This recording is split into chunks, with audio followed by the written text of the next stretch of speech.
This is the I Read Comic Books podcast, the very best podcast for regular comic book fans. I'm your host, Mike Rapin, and joining me this week, those twins from the hallway in The Shining, but they're both dressed up like Deadpool. This week, I'm joined by Brian Murray. Come play with us, Danny.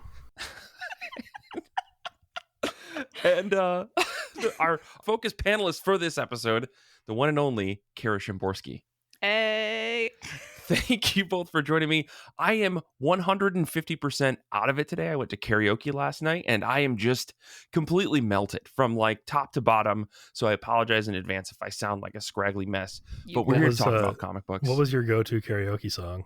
Oh, so the karaoke place that I went to, I meant to tell you guys this before we started recording, but the karaoke place we went to last night, it's a very strange place in that the vast majority of the songs are like Korean, Chinese, Japanese, like pop songs. So the amount of American songs that they have, or songs in English that you would know, like that are American pop songs, is very few. So like they would have bands like Weezer or Blink-182 or All American Rejects, songs that are, in my mind, like peak karaoke songs, because everybody knows them, of our 30-something age range. But they didn't have any of those songs. So we were stuck to singing the 4 Linkin Park songs that they had. Nice. Like the half dozen Taylor Swift songs that they had, Sabrina Carpenter, Avril Lavigne. Yes. And I think there was only Green Day songs, but only from the American Idiot album. That album I don't understand. Is horrific, first of all. It's fine. It's fine. But anyways, we tried very hard and we got so far, but in the end, it really didn't matter. So, Mike, can I tell you though, since I am the topic of today's episode after we talk about some comic books, absolutely. I'm going to make it all about me. Linkin Park is a band that my dad got into like recently. Like recently he found the alt rock radio station in New York and decided that like certain Linkin Park songs are his jam. And I'm like, Father, you are about to enter retirement age. Like you can't like Linkin Park. And he's like, don't tell me what to do. And I'm like, oh, I see. You're just a teenager who happens to be 67. Okay. Oh, that is fantastic. That is all I needed to hear. I mean, I will say, my friend and I, we were very locked into the Linkin Park songs that we were singing. So, it was a pretty good time overall. But as you can hear, my voice is very scratchy today. But we are, so hopefully Brian and Kara will take most of the talking points today. I doubt that that'll happen, but we'll see. But let's talk about comic books. Let's do that thing that we do every single week. I'll ask the legally mandated questions. You'll give me an answer. And that is, how have you been? How have comic books been? Let me start with you, Brian. I've been good. A lot of new video games coming out that I've been looking forward to. So, of course, I'm replaying Fallout New Vegas, a game that came out, 15 years ago? Mm-hmm. I did find some time to squeeze in a little bit of comic book reading between my sweaty-handed video game playing. I've been picking up the Solo Leveling series for a while. Yeah. And Volume 9 came out a couple months ago now, but I finally just read it. And it's suffering from, like, I don't know if it's just like shonen battle fatigue that I'm experiencing, or if the book is actually like having the power creep issues that I feel like it's having.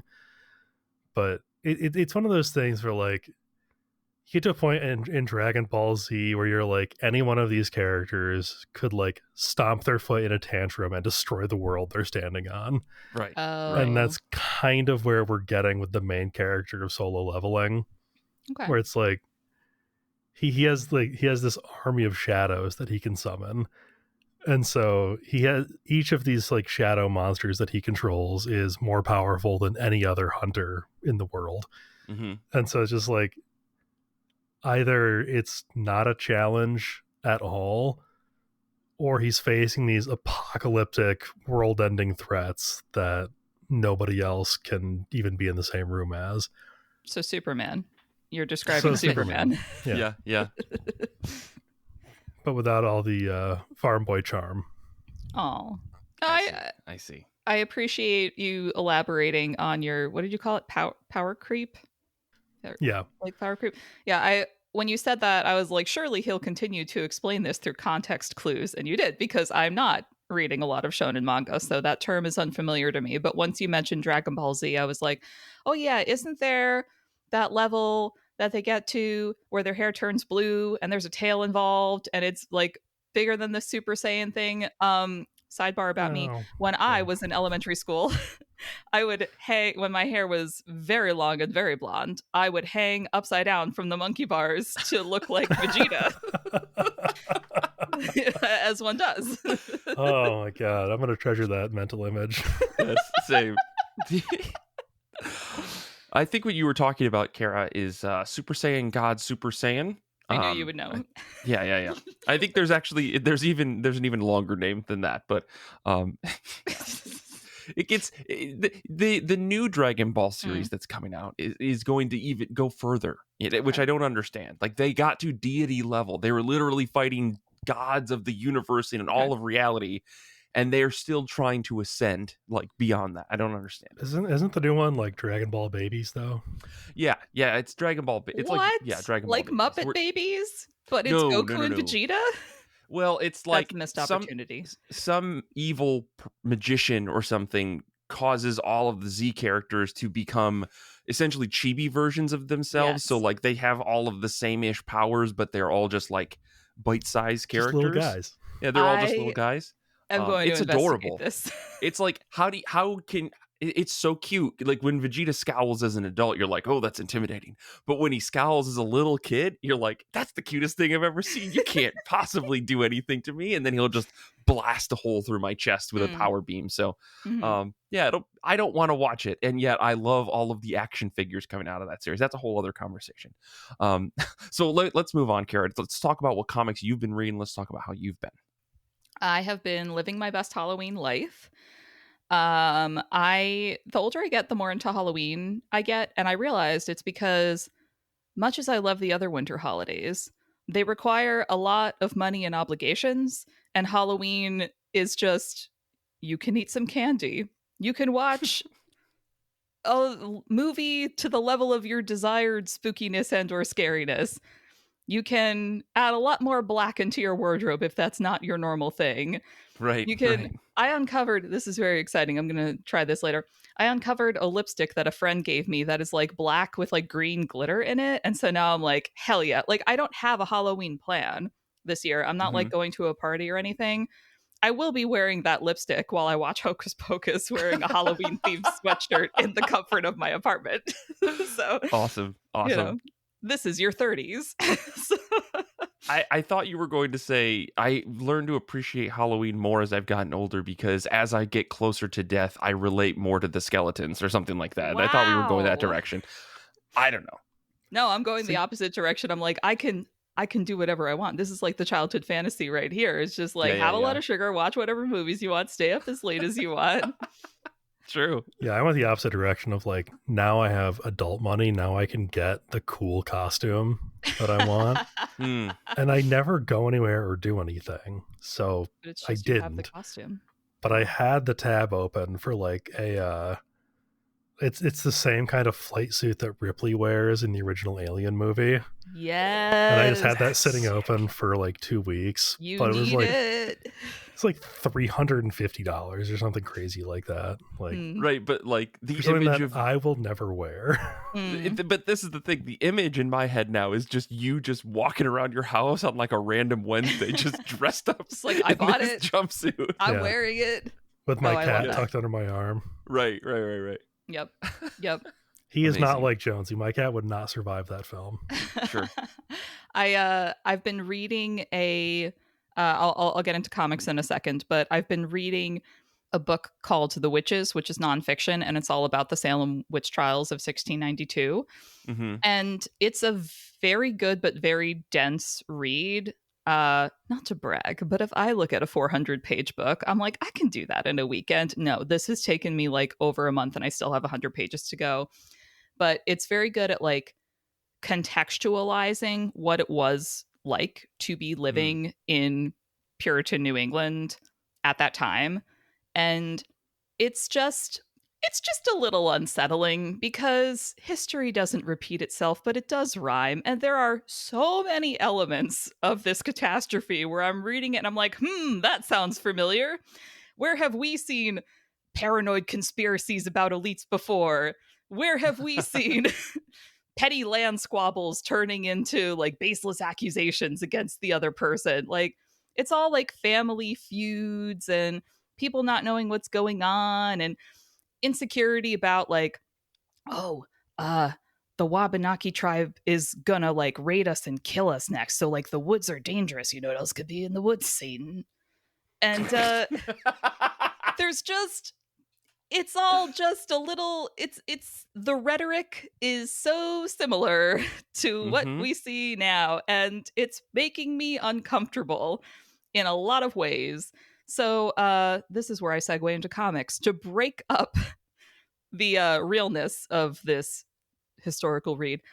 I did actually start reading The Girl from the Other Side manga that I told you I was going to start reading on this show, but I'm going to be real with you guys. Sometimes I say I'm going to read something and the intention is there, but the follow through is not. So I will say I'm going to read something. That's the best kept secret here at IRCB is And half the time we only say we're going to read stuff and we eventually get to it. I put things on the top of my pile. That doesn't mean I pick them up off the pile later. It's just the pile keeps growing because I want everything, and there's just not enough time. Anyway, so I did actually. I'm halfway through. It's like a 12-issue series, I think, of like manga volumes. So each volume is like three to five chapters, something like that. And I was drawn to it because of the art style. It's a very moody, evocative, like pastoral kind of. This little girl is living in a cottage in the woods with a tall, dark horned monster. And why are they there? What's going on? It's this very like gentle story that has a slow reveal of the much darker elements that are happening. And I was interested in it because the sort of quiet shadow infused beats of it reminded me very heavily of especially like earlier Mike Mignola Hellboy stuff, where he's just like really intentional with the creating the creepy atmosphere of a folktale. And so I appreciated that was the direction that this manga was going into. I'm about halfway through the series now, and I will be continuing it because I can't stop, but I'm also like savoring each volume. And there's just these really detailed, like these monsters look elegant and creepy at the same time. There's a lot of something that I really love that manga does is allow panels as like scene setting or mood setting panels. Mm-hmm. Like in Western style comics, you won't often get a panel that's just like trees with the wind blowing through them, but this has a lot of that. And so it helps to kind of slow down the pace of the storytelling and help you feel the sort of languid, vaguely unsettling mood that I think the creator is going for. So very satisfying if you like spooky, not scary, and mysteries and themes related to witch hunts, because apparently that is the theme this season for me. It's Can't all imagine there. Why. But no, it's good. I'm enjoying it. I will be continuing with it. That is my journey. How about you, Mike? Briefly, since your voice is dead. No, I was just wanted to say, Girl from the Other Side, maybe one of my favorite manga of all time. That first volume end reveal is like the greatest hook to keep you reading a comic that I've seen in a minute.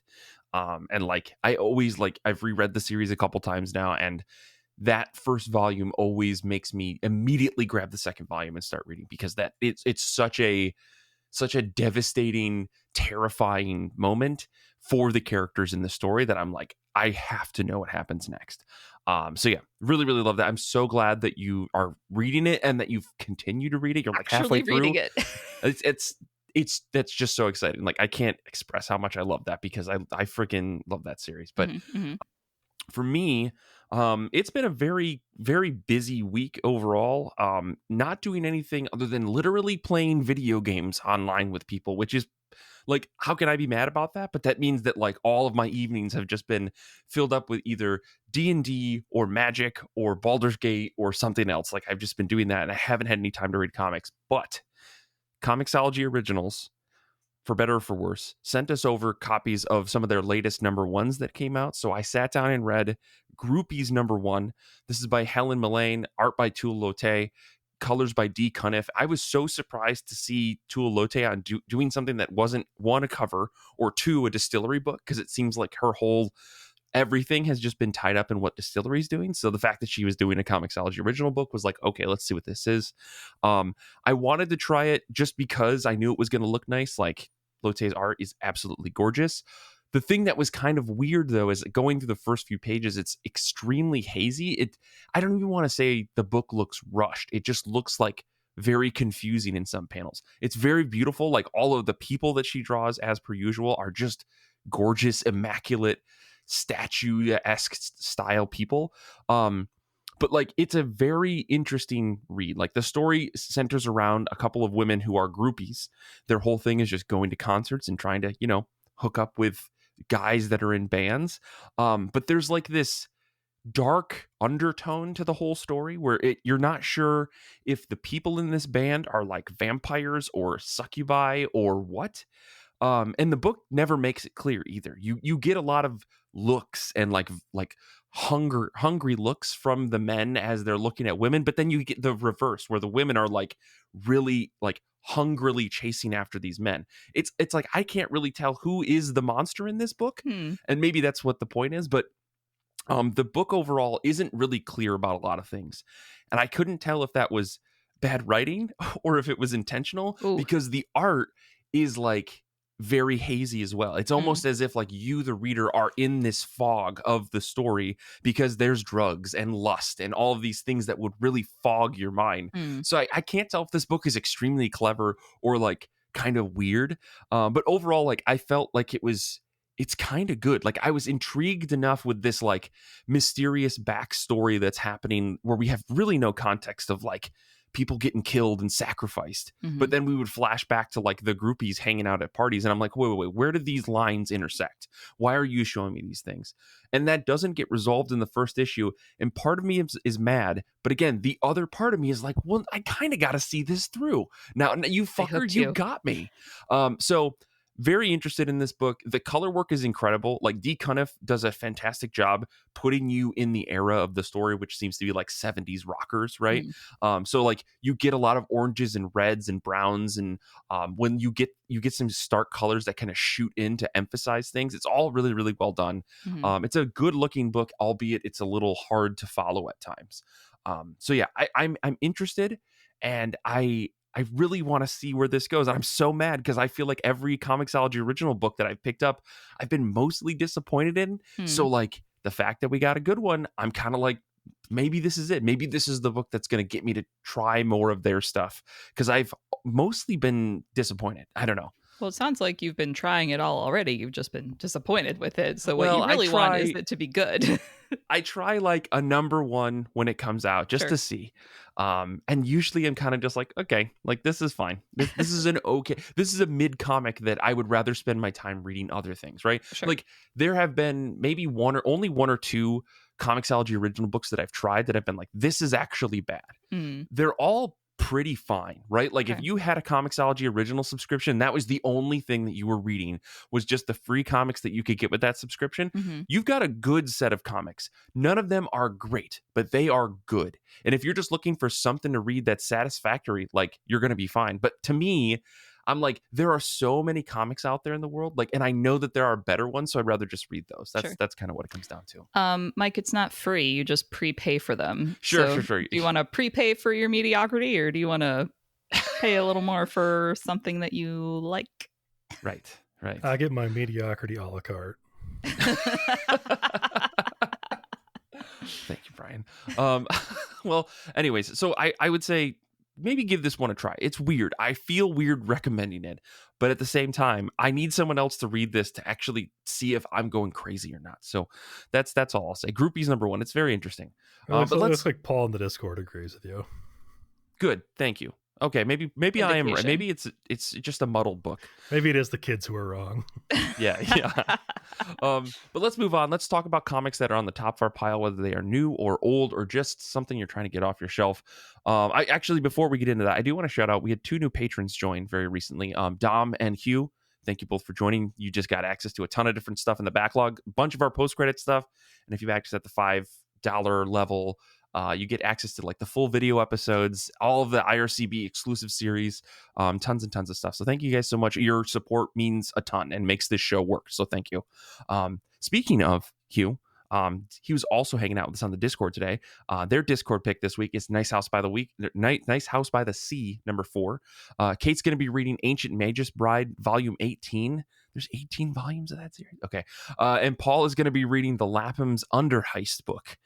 Which I don't know what that is, but the Laphams, I feel like I know that name, but I can't figure out where. So that's what they're reading. I guess let me kick things over to Brian. Brian, what is on the top of your pile this week? Yeah, well, with the new Venom movie having recently come out, I was in kind of a symbiote mood, scrolling through Hoopla, and I found Death of the Venomverse. This is written by Cullen Bunn with line art by Gerardo Sandoval, colors by Jim Campbell, and letters by Clayton Coles. I have a complicated history with like Marvel and their whole like death of X or Y kills the Marvel universe kind of shtick.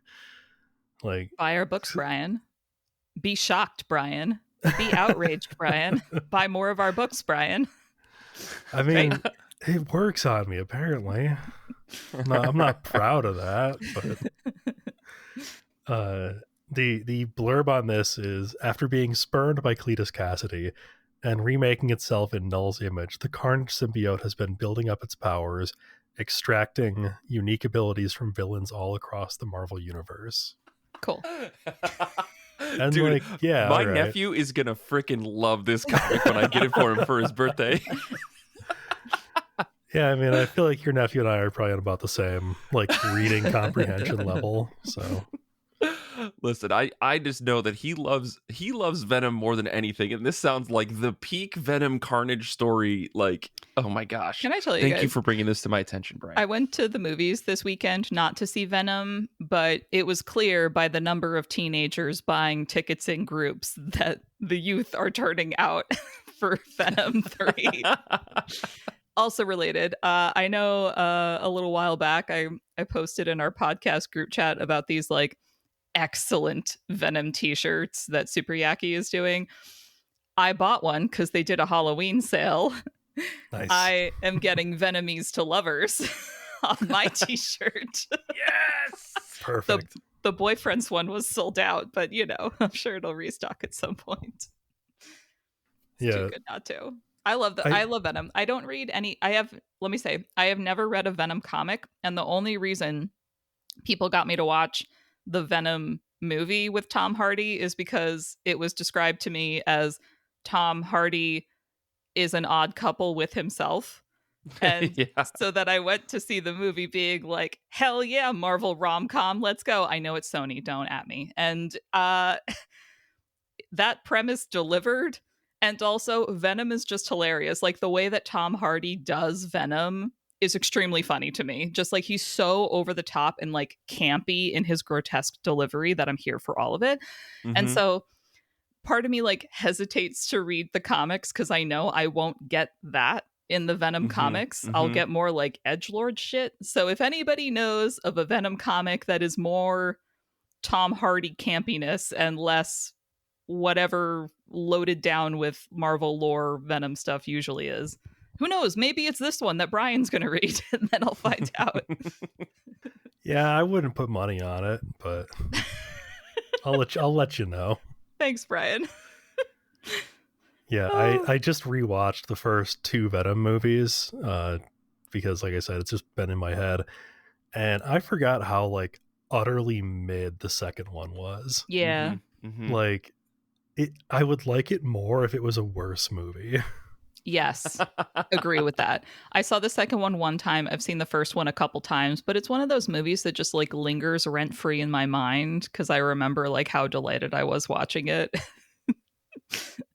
Yeah, I found myself rewatching the second one, like checking the clock to see when the movie was going to be over, which is never a good sign. Like, Right. and it's only like a 90-minute movie. It's not that long. Well, Oh, look, that's painful. I might be Danny- wrong on that length, but I know it's short. Danny's in the chat and he just said that the new one is really entertaining. So I will trust him on that and go to see it soon. Yeah, But, hour and 37 minutes for Venom Let There Be Carnage. I'm excited for this new one to come to video on demand so I can watch it from the comfort and safety of my own home, away from teenagers and youths. Just wait a week or two and go on a weekday. They won't go on a weekday. They have school. Yeah, but then I'd have to like Leave go your to house. see a Venom movie and stuff. I don't know. Just reminds me of The last movie I went and saw in the theater was Deadpool and Wolverine, and the movie before that was Wonka. Okay, I'm like making really bad movie decisions, and I feel like if I go see Venom in the theater, it's just going to be like a triple strike of like absolute garbage that I'm going to leave pissed off again, right? Like, Mike, do you have like a Dragon Ball Z hoodie or a Naruto hoodie or something that you can wear while you go to this movie to like really complete the picture of I refuse to give up my teenagerdom? Does. No, but I will buy one just for this occasion. I will spend too much money on a Dragon Ball Z hoodie. I remember when the Five Nights at Freddy's movie came out, I saw a bunch of people complaining about how the teenagers were acting in the theater. And it's like, yeah, I know the movie theater is supposed to be like a place to sit quietly and watch the film, but it's also the Five Nights at Freddy's. Yeah, right.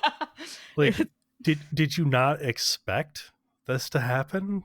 Right.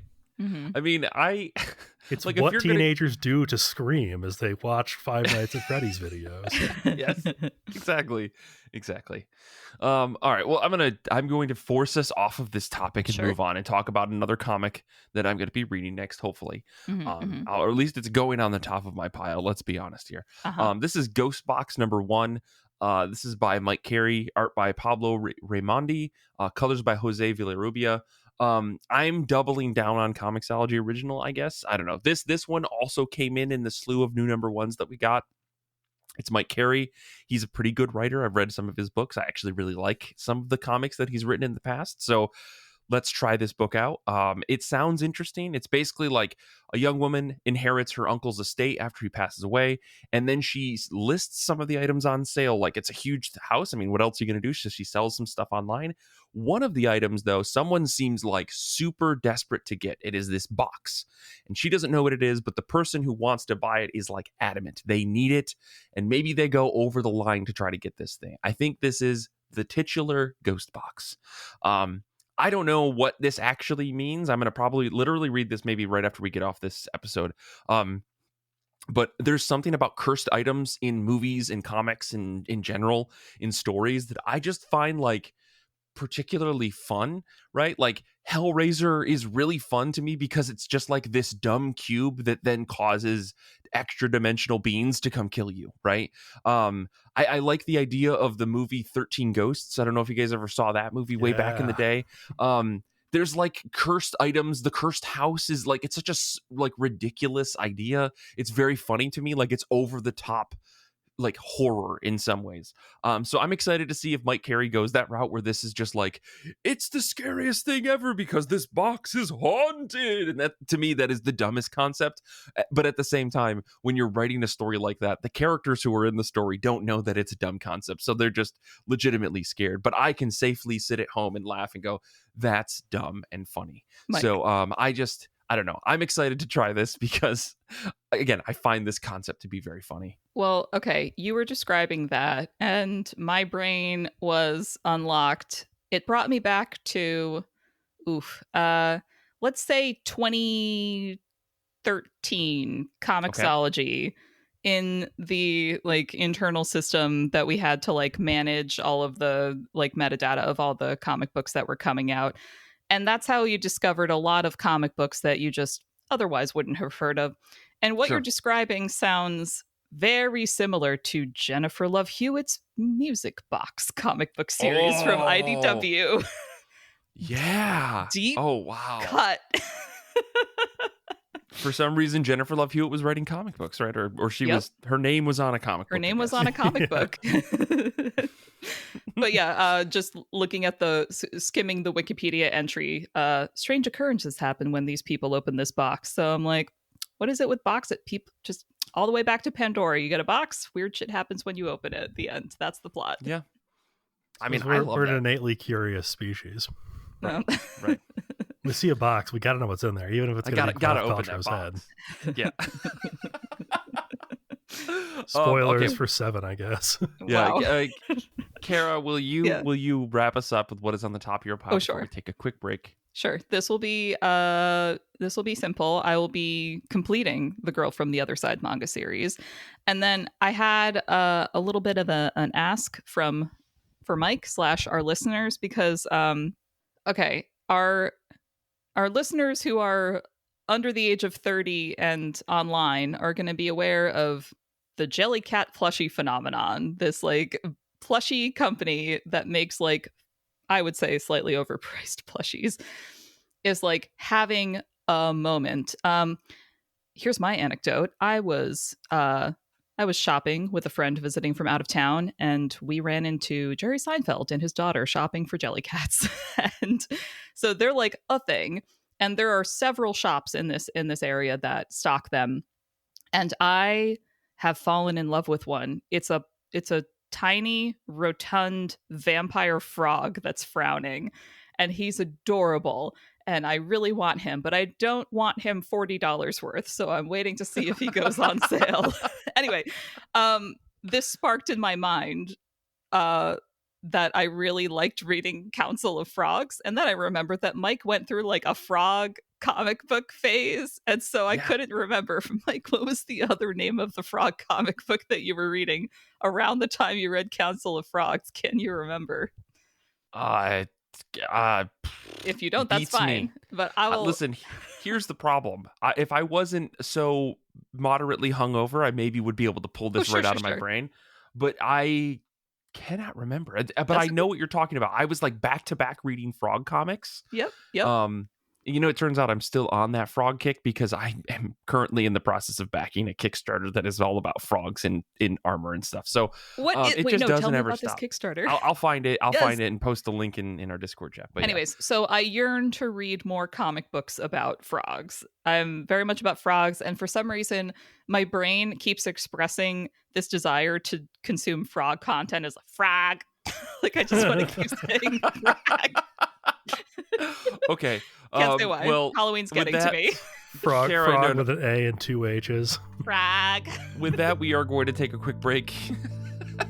And when we come back, we're going to talk all about Kara. So I hope you're not sick of us talking, because it's going to keep going. So we'll be back in just a second.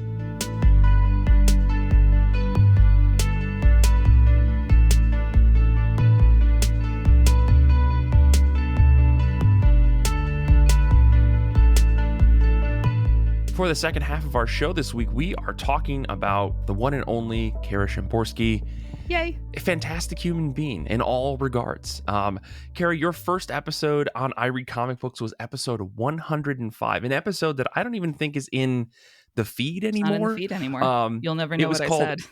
It's called Competent Assholes and Spiderbucks. On that episode, we talked about shipping in comics, essentially, like who do you ship with who. We have an Archie cover for the episode.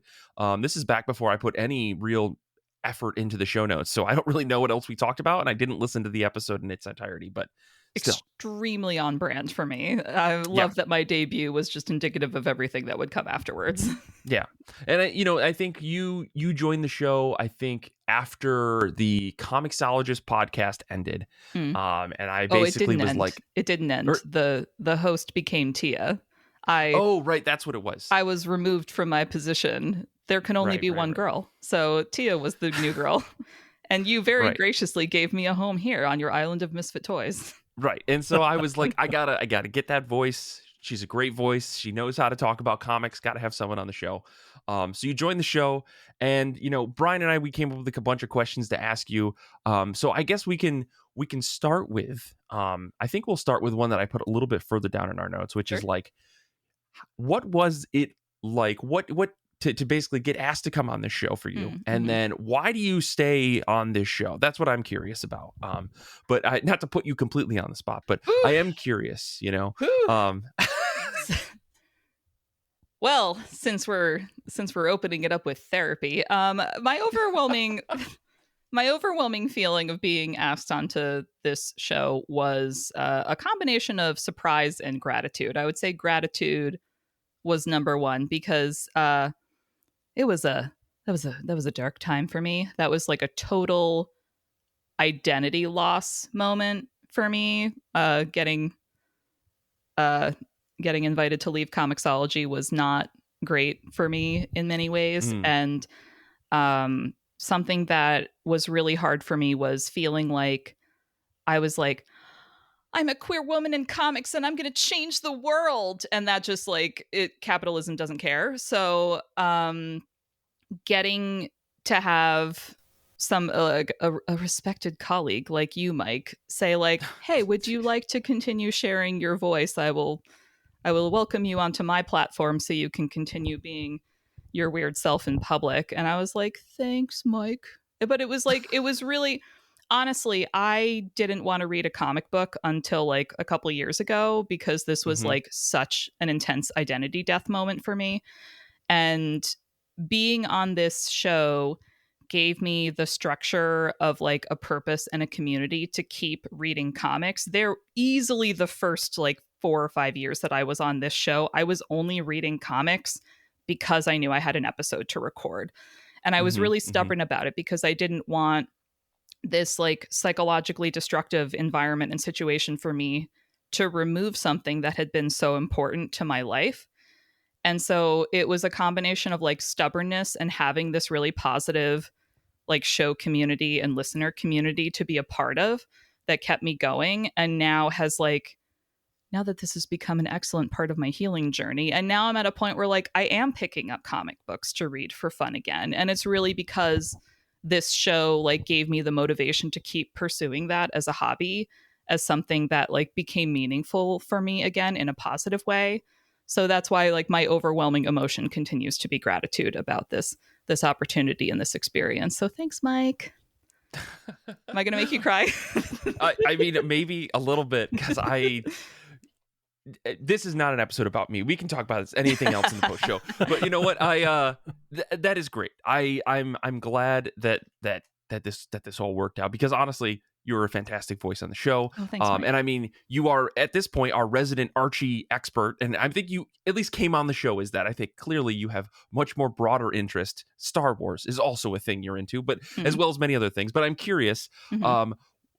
Outside of Archie, outside of Star Wars, I know you're also a Disney person.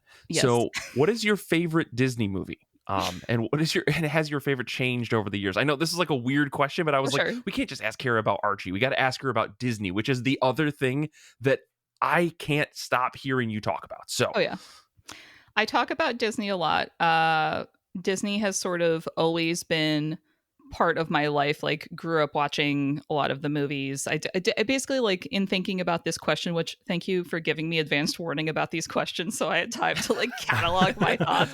I was like, first of all, how dare you ask me to pick a favorite Disney film? Like pick a favorite child. Like, okay. Sure. But the gut response is The Little Mermaid because that's the one that I watched like over and over again. Like the VHS was like fuzzy and blurry in a few parts because that's how many times I watched it.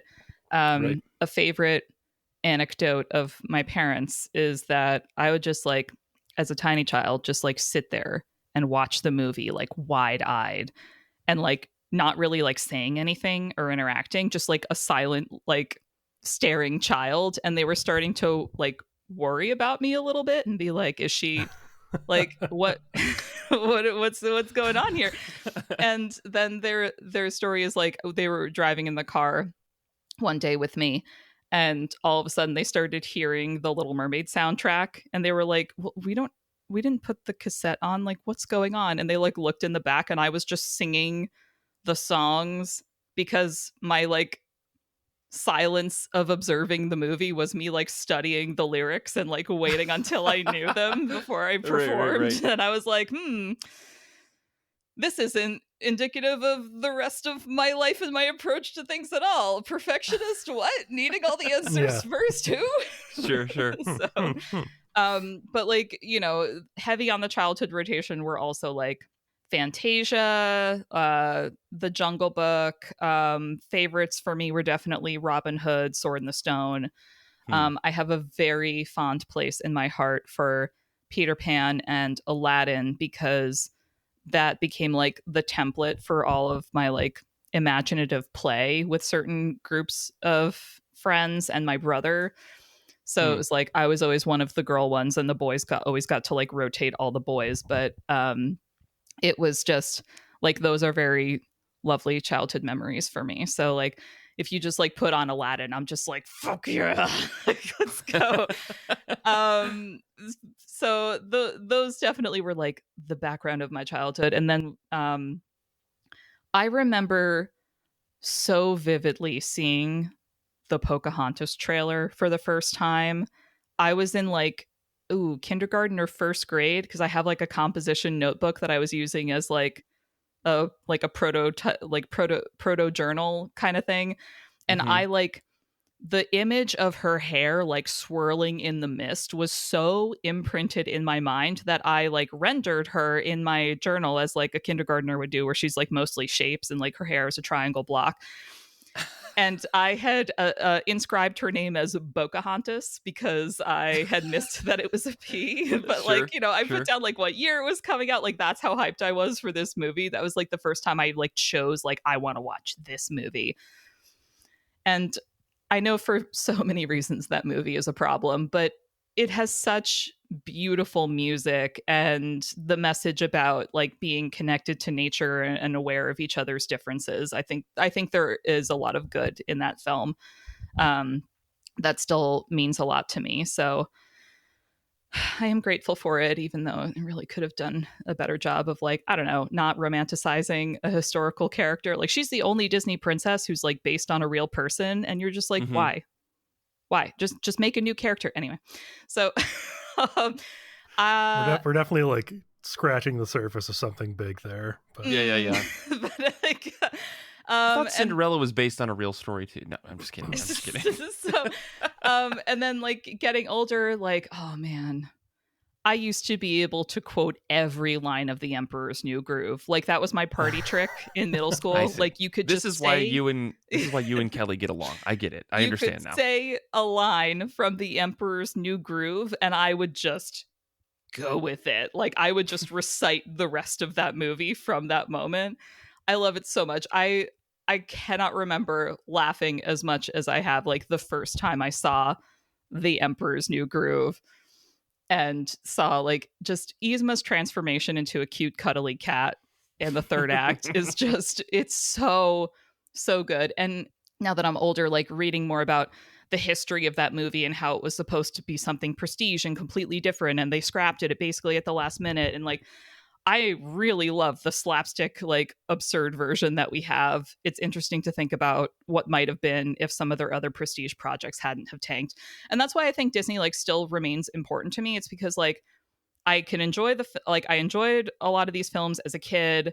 As I got older, like I never left watching Disney movies. Like I know around like middle school, high school, most people like stop wanting to watch them. And I like kept going. Like I saw Atlantis, The Lost Empire in theaters.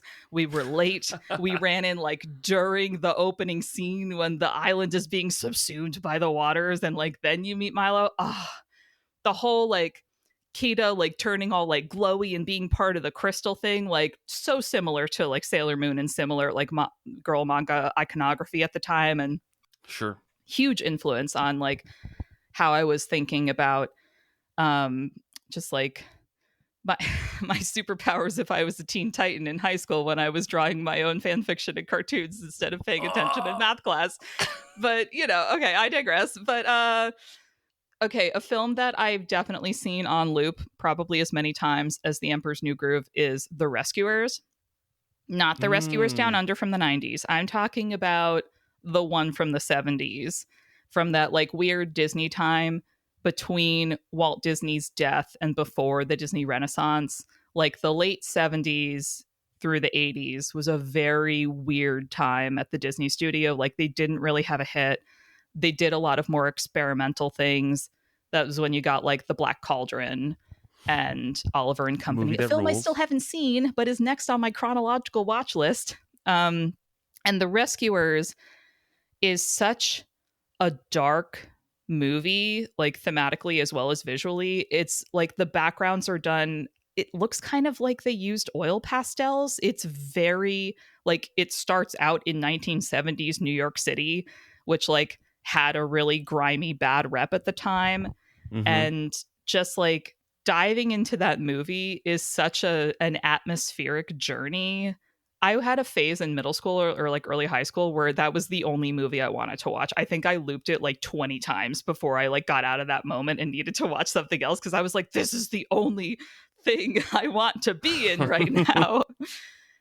And kind of seeing where they're going with some of the newer stuff, it's like there's so many things that you could say about like the Disney movies of the last decade or so, maybe the last like 15 years, because, you know, they moved away from their hand-drawn animation after The Princess and the Frog.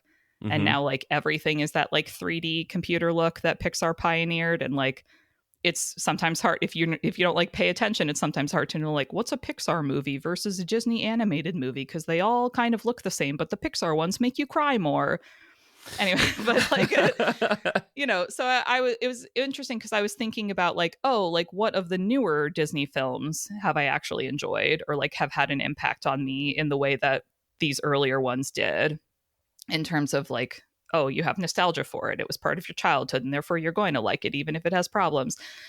Princess and the Frog, when I first saw it, I didn't like it, and then the more I watched it, it's like one of those movies that lives rent free in my mind, because it's one of the few, if not the only, Disney movie, animated movie, where there's a female friendship that's like positively displayed.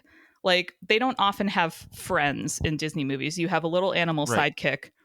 Like Pocahontas has a friend, Nakoma, and Nakoma like rats her out for having a white boyfriend. So there's things happening there. But like in The Princess and the Frog, Charlotte LaBeouf is just like this over-the-top blonde Southern rich girl who just wants Tiana to bring her man-catching beignets to the costume party so she could like nab a prince. Yeah. And it's just, she's so excited about her friend. And I'm kind of like, Charlotte, if you're so excited for your friend, like, can't you get your rich dad to like give her the money she needs to open her restaurant? But she's like kind of doing that. But instead of it being like a handout, she's like, Tiana, give me your beignets. Here's this fistful of money from daddy. Like, enjoy that. So like, I don't know. She's just so supportive. When her friend is like crying at the party, she like dresses her up to look like a princess. It's like she puts her first, even though you could tell that in a different Disney movie, Charlotte would be like very selfish and like want the prince for herself, like regardless of what Tiana wanted. So I really like what they did there. I was delighted to see Charlotte has a figure on the revised Tiana's Bayou Adventure ride, which is replacing the Splash Mountain attraction at Disney World. I was like, this ride is fine in the revision. Like the storyline is not as strong as the Splash Mountain was. Just, I know Splash Mountain is from a racist story, but the plotting of the ride was really good if you ignore the racism. And Tiana's Bayou Adventure replacing it was a genius idea, but the production is not as lush as Splash Mountain was. Anyways, but worth it because Charlotte is at the end at the party and I'm here for it. Yes, Mike, you're making faces. I'm so baffled. I didn't know that Splash Mountain even had a story. Oh, it does. You get to see Brer Rabbit like getting captured and then evading capture from Brer Fox and Brer Bear. Where have you been, Mike? There's a Clickhole article from 8 years ago that I still think about all the time. Yeah. Titled 5 times the animatronic fox on Splash Mountain addressed me by name and told me he was going to marry my dad. I think about this probably twice a week. Well, I almost regret. It's in the Discord. Thank you. asking this question now because I feel like I said, hey, what's your favorite? And then you listed every Disney movie. It's not every Disney movie. Okay, if I have to pick a favorite, it's probably The Little Mermaid. Okay. In terms of like number of times I have watched it, it's probably Emperor's New Groove or The Rescuers. Okay. And then newer stuff, I've only seen it a couple times, but like Disney's newer stuff is trying to do this thing where they try to appeal to everybody and it ends up not being a good movie or not having a good villain. Like they don't want to be scary for kids, but if villains aren't scary, they're just not good. Anyway, Sure. Frozen 2 I love because it's so friggin' queer. Like that is the queerest shit Disney has put out since like, I don't know. You could argue that a lot of their movies are pretty queer. Anything with a flamboyant villain is queer coded. But Frozen 2 Sure. had a lot of like, it had a leather joke. There was a lot of like, you know, Elsa's whole like journey of self-discovery and expressing herself and being different is like, you could read it as her coming into her powers. You could read it as her coming out. It's all up to you. She like ends the movie, spoilers for the like 3 people who haven't seen Frozen 2. If you don't have children, Even and I've you're not a seen Disney Frozen person. 2. Like, all right, so like the ending of Frozen 2, it ends with Elsa like cantering off across the ice on her magical ice horse. Like in another Disney movie, she would have ended up with a man on a horse, but instead it's just her on the horse. And I'm just like, hell yes. Hell yes. You don't need a prince. You need a magical steed. Appealing to the horse girl in you. Yes. Okay. Well, I have to get us off of this Disney Sure. discussion. We could turn this show into a Disney show easily. Go on. Easily. I'm fully aware of that. I haven't even voiced any opinions about anything, and I have just a few. But anyways, I am curious. So you are also our big Star Wars resident. You and Brian pretty much are the go-to people when I think about I need to know a weird Star Wars thing. I usually just go to YouTube to the point where you guys did the I read Star Wars comic book podcast, all leading up to The Force Awakens, which is or leading up to Rise of Skywalker. Rise of Skywalker, excuse me, which is crushingly disappointing. But we did that thing. We don't have to talk about it. I am curious. How did you go from Disney child clearly sure. to also humongous Star Wars fan? Like where does that line path? And I know that Disney didn't always own Star Wars, so there was a time when they were separate. How did that path start? Well, first of all, shameless plug for our new Patreon subscribers. Brian and I did I Read Star Wars comic books, a series where we examined up until that point all of the new Disney Star Wars material. We read it all so that you don't have to. Some of it is good. But anyway, so you can listen to us on 1.5x speed and get our thoughts on that, since I know that is a thing that people do. Anyway, my Star Wars origin story. Once upon a time, I was in 3rd grade, which for non-US people, I was like 8 years old. And I had my very first crush on a boy in my class. And he told me that he liked Star Wars, and I had never heard of Star Wars, but I wanted to get closer to him. So I said, if I have a Star Wars birthday party, will you come? And he said, yes. So then I went home and was like, I have to watch Star Wars. So I had my parents like get the first Star Wars movie out from the library.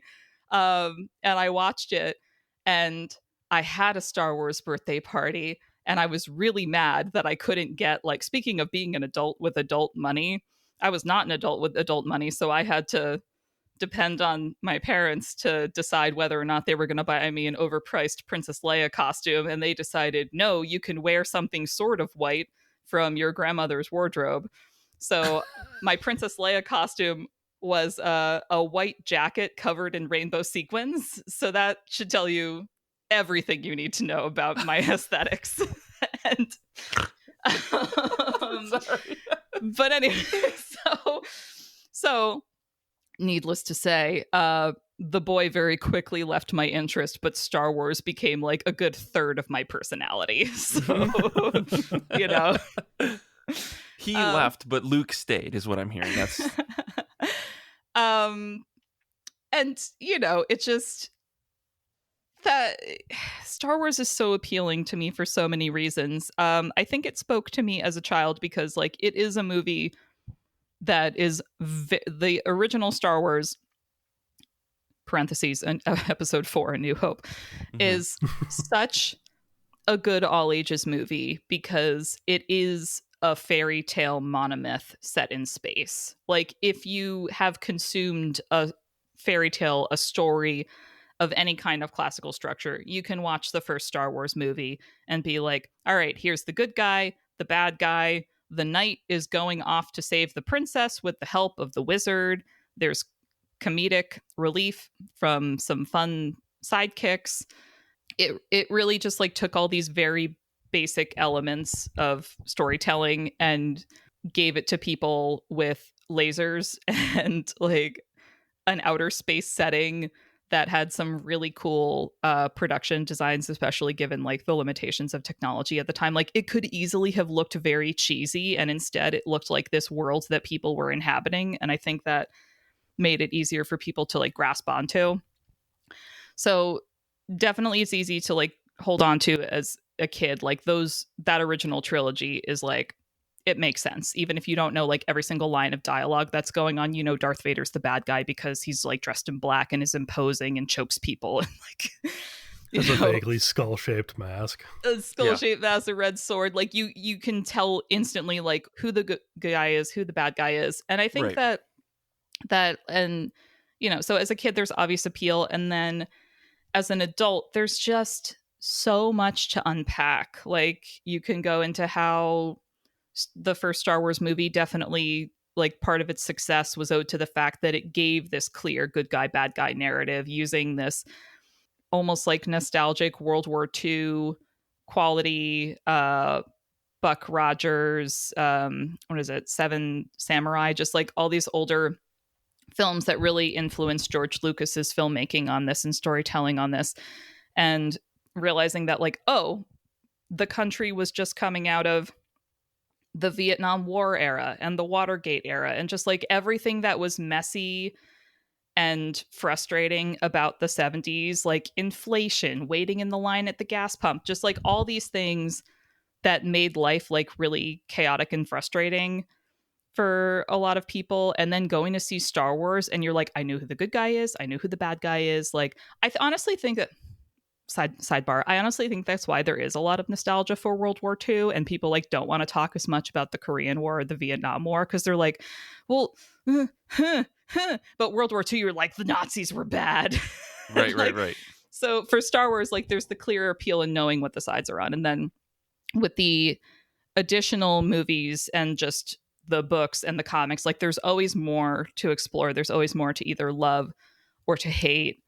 And there's a lot to unpack because you can get into the whole, like, the prequels were very not good, but also they started to explore a lot of really interesting things about like corruption in politics and how like really the capitalism works in space too, and how like, if okay, you're like, everyone wants to be a Jedi, right? But like, what if we told you that the Jedi have like distanced themselves so much from their own emotions that they don't have like good instincts anymore?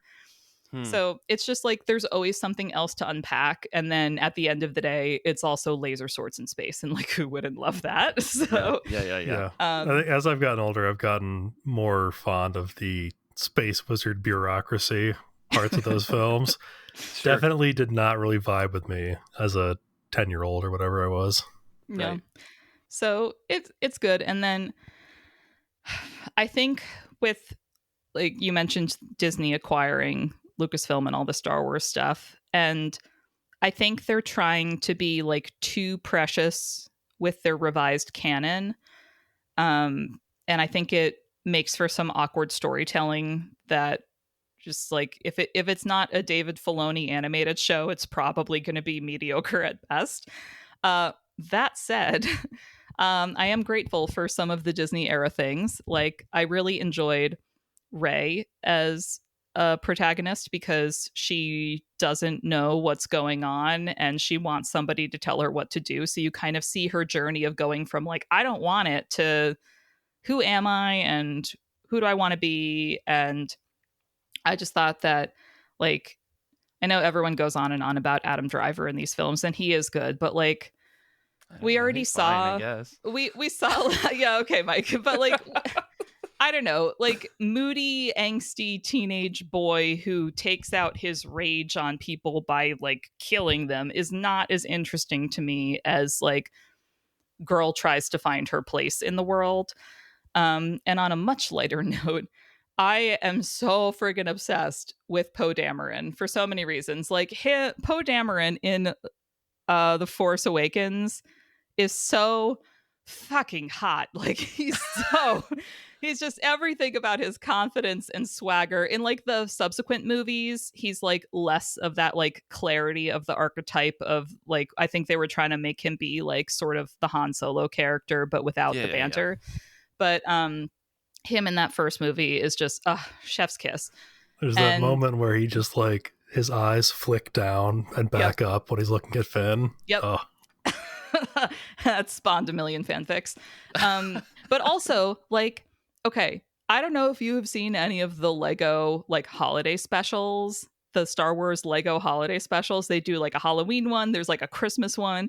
And what the fuck? What? How have you not seen these? They're on Disney Plus, but like they're so. These aren't Lego things that you build. These are shows. They're movies. They're like little short movies, like holiday specials. Okay, and I thought you were like every year they've been putting out these specialty Lego sets. That they you do. Have to buy, it's the Advent calendars. It's the Star Wars Lego Advent calendars. I have the new one ready to go this December. Luke and Leia are in holiday sweaters as mini Our things. dependency on petroleum will never end. So in these Lego holiday specials, they take Poe Dameron, right, and they make him the holiday nerd. Like Lego Poe Dameron is so fucking excited about the holidays, and he wants to celebrate them like up to 11. And I see him, and I'm like, same, buddy. So the sequels are not good in many ways, but they gave me holiday nerd Poe Dameron Lego minifigs, so I'll take it. Well, that's fun. That's fun. Star Wars is just really dumb and also really great, and you can love it and hate it in equal measure, and sometimes the hate flows at the through same you. time. Sometimes at the same time. Well, so it's curious. So you've been a fan since you were in third grade. Has your how has your love and hate balanced itself out over the years? Right, like. Was there a time where you were like really, really into it as a younger person, and then as you got older, maybe you weren't so into it for one reason or another? Do you think it's been like a pretty consistent thing in your life? I think it's been pretty consistent. It definitely, my interest obviously peaks if there's like new content out. Yeah. Like if they have a new movie, if they have a new show, there's going to be more interest, because that also is an excuse to just engage with other Star Wars fans, for better or for worse. I've been lucky enough to be surrounded by Star Wars fans who aren't shitty, so I really appreciate that. But it's just like really fun to talk about all this stuff. I had like with the last season of The Bad Batch that premiered recently, I had a like weekly call with some work colleagues who were also Star Wars people, where it was just like 30 minutes, let's just talk about Crosshair. So for me, it's like a way to connect with people and a way to just like enjoy this fun thing that I love and has been part of my life for the majority of my life. That's awesome. Yeah. It's fantastic. Brian, do you want to jump in with something? I feel like leading. I feel like Star Wars boy. if I jump in on Star Wars, we're going to be here for another 20 minutes. Just a Star Wars episode. That is true. That is true. Okay. Go back and listen to me and Kara talk about Star Wars. That was a great show. Yes. It honestly was a very fun show that opened my eyes on the depths of Star Wars knowledge that you two have. That it's so fun. Let's talk about Jackson the Smuggler. He was a Green Rabbit who buddied with Han Solo back in the 70s. I've got glup shittos you've never even heard of. Okay, so outside of comics and nerddom and all that other stuff, maybe there's some other nerddom. What other things are you into then, Kara? If it's not Star Wars and Disney and Archie and stuff, like what does Kara get up to in her free time when she's not sitting here talking comics with us? What free time, Mike? I do too many things and don't have enough time for any of them. Same. I feel that. I really like love / need extracurricular activities. If I don't have like a class or like a group that's meeting up, I'm not leaving my couch. And so for me, these are like ways that I lure myself out of my apartment so that I don't lean into my introverted homebody tendencies all the time. So I do horseback riding. I am not as experienced as Tia, but I really enjoy it. And I've got a great instructor, which I'm really grateful for. I do a weekly dance class. I try to take art classes when I can. I just started an experimental drawing course that intimidates the hell out of me, but is it like drawing with your feet or no? No, it's like the instructor said that he wants us to embrace the feeling of drawing over the end product. So getting in less into like, oh, this is good or this is bad, and more like, what do I want to express right now, or what techniques do I want to try, kind of thing. So I'm excited about that. I am in 2 monthly book clubs. One is totally devoted to young adult books, and one is like you pick a theme and everybody reads a different book based on that theme. Oh, cool. Which is a great way to add to your TBR that never ends, because you go to book club, you hear 10 people talk about the cool book that they just read, and you're just like, hell yeah, let me add that to my list. And then you realize you've just added 5 books to your list, but you still have the 100 that you have at home. Right. Book problems. So I do those things. I just signed up for another group tennis class that I'm excited about. Tennis is something that I played as a kid a little bit, and definitely not competitively. I am not a self-described sporty person, but I do have a nostalgia for tennis that I try to lean into, because like, again, if it was up to me, I would just be sitting on my couch. So I need to like lure myself into physical activities. So tennis is just like, I can run around hitting a ball. Sure.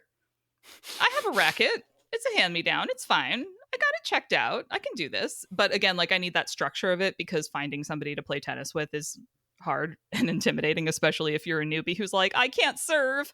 I just want to rally with you.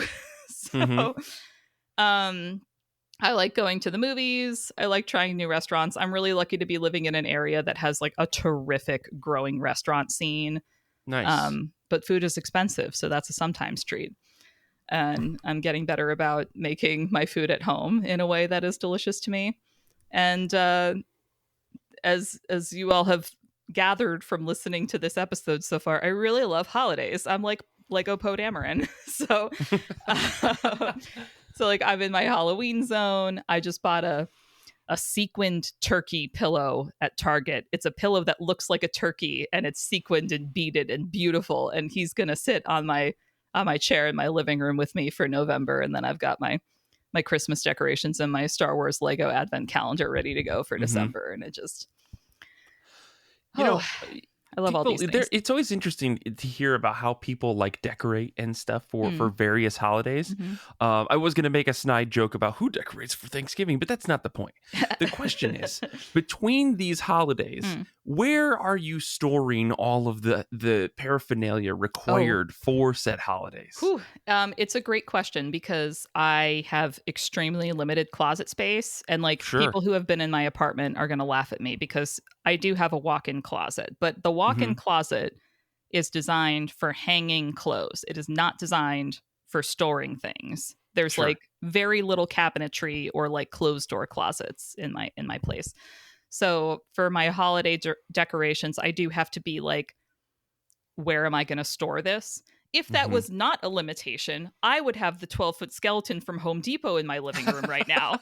But then where would I keep him? I brought this up with my barber, and he was like, you just keep it in your living room year round, Kara. Like, why is this a problem? So, he becomes the thing you decorate for every single holiday, right? But like all my like I say, Christmas tree. I say like, oh, I love decorating. My decorations are, can I store it in the smallest possible way? So I think people are expecting, when they hear that I've decorated, that I've like covered my apartment in things. When really it's like, I have a tasteful, elegant paper bat garland above my door, and I have tiny Mickey Mouse ghost votive covers that were 3D printed by the mom and pop shop Factory 55. And I have some candles in the shape of owls that just like loom next to my stove. Like these little things that like pack up real small.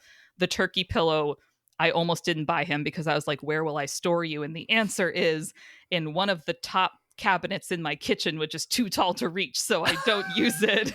So it's like, you know, definitely the like my Christmas tree is like one of the 3.5-foot high ones that I can collapse and like stick in the back of my clothes closet, that kind of thing. Gotcha.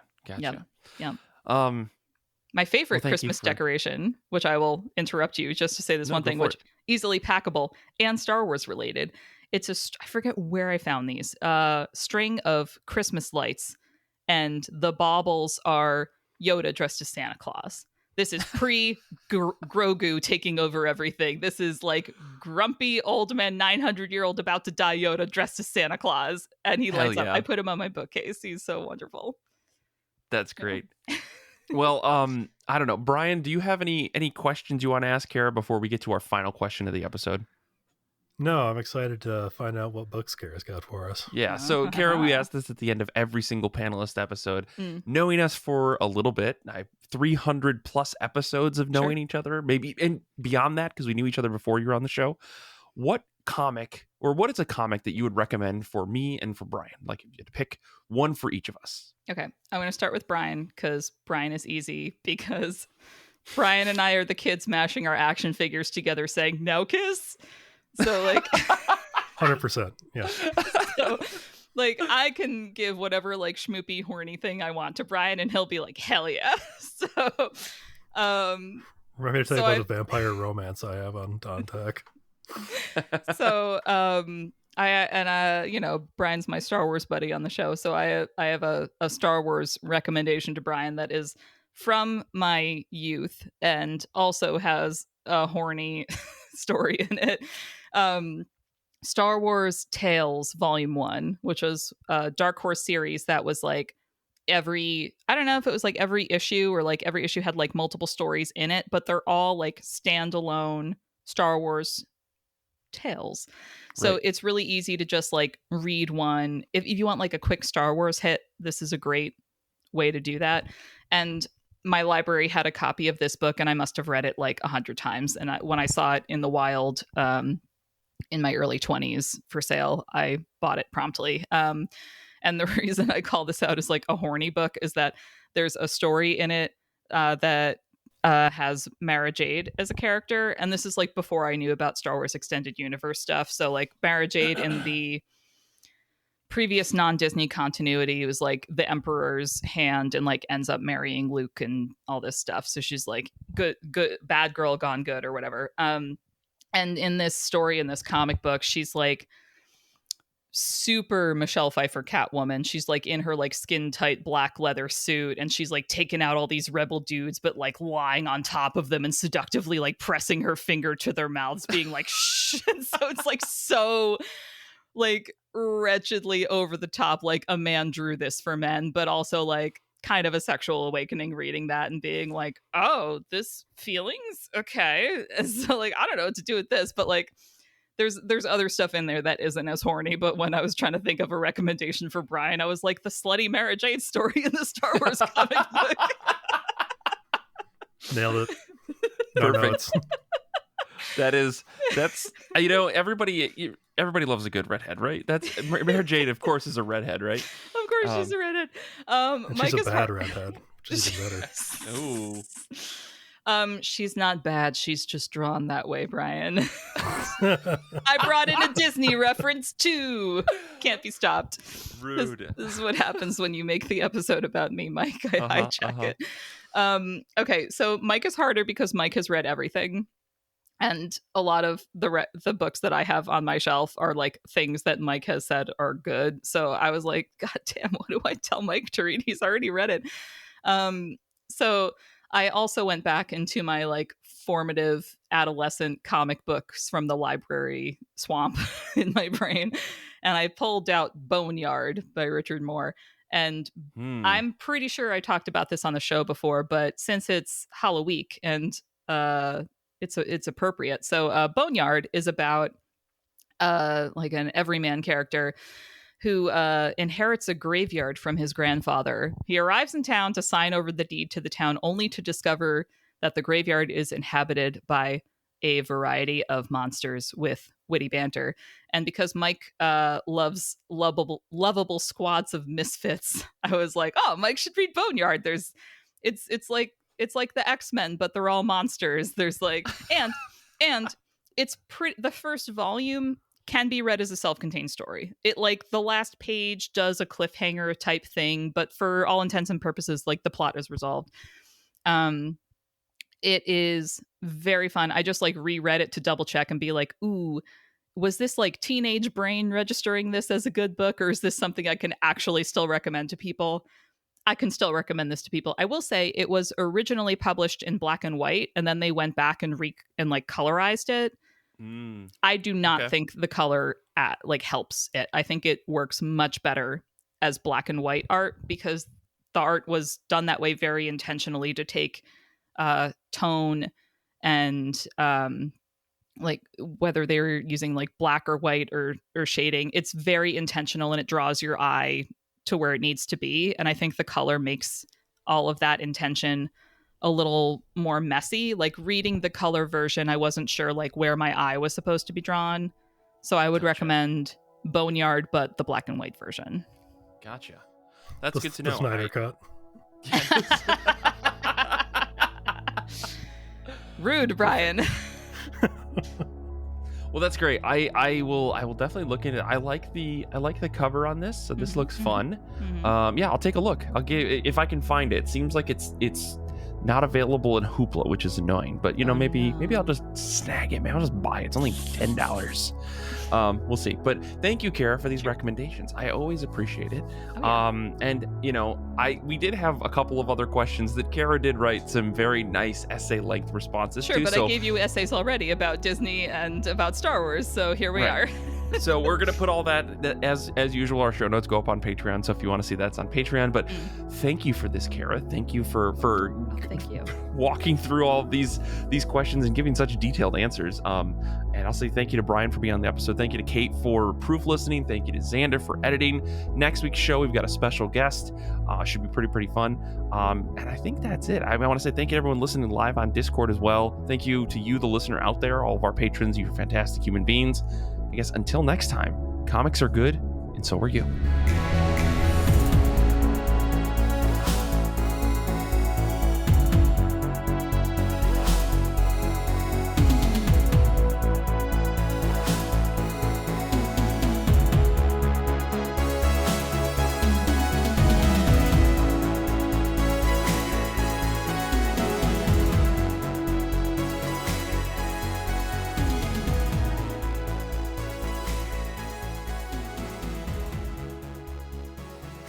And that's the show. We did it. Woohoo! Yay! Good job, everybody.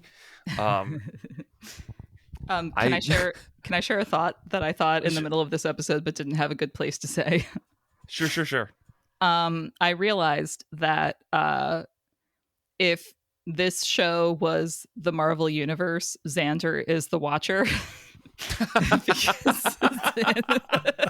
Because Zander has listened to every single episode. He sees all. He doesn't powerless to intervene. Powerless to intervene.